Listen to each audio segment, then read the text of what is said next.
Hey y'all, my name is Becky. My church has asked us all to share our testimony. That is the story of what Jesus has done for me and the reason for my great hope. So here it is. I honestly don't remember a time when I didn't know who Jesus was and what he had done for me on the cross. But I never surrendered my life to him. I knew the truth, but I never truly accepted it. I was born with my chest indented. It was caved in. And when I was 10 years old, I was almost 10. I was like 9 going on 10. My doctor sent me to a surgeon in Augusta, to a military hospital there. And it was a very serious surgery. And so they scheduled it for my 10th summer. Now, I was convinced, beyond a shadow of a doubt, that I was going to die. I know it's going to shock those of you who know me best, but I was a very dramatic child. So, I was beyond a shadow of a doubt convinced that I was going to die. And this terrified me. Because I knew that if I died at that moment, I was going to be permanently separated from God. I knew that I was a sinner. And that up until that point, I had lived my life for myself. I knew that Jesus had taught that he was the way, the truth, and the life. And that the only way to the Father was through him.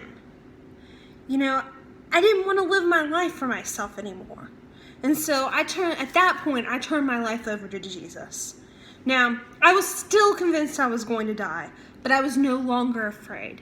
A peace had come over me, and I knew that if I died, I would be in heaven.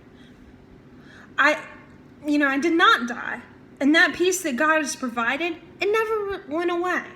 Now, I have had some very difficult times in my life, including when my little brother passed, his tragic death in the car accident, as well as other really bad times. But God's peace has never left me. Now, that certainly didn't mean that I never worried. I worry. I do. It's one of the things that I struggle with. After all, I'm still a sinner. And it also doesn't mean that I'm always happy. Ecclesiastes 3:1-8 tells us that there's a time for everything, including sorrow. But I can always have the peace and the joy that God can provide. And that only he can provide. Because I know that I'm not in control over any of this. God is. And that he loves us. And you can have this peace too. The Bible tells us in Romans 6:23 that the wages of sin is death, but the gift of God is eternal life through Jesus. And Romans 3:23 tells us that we've all sinned and fallen short.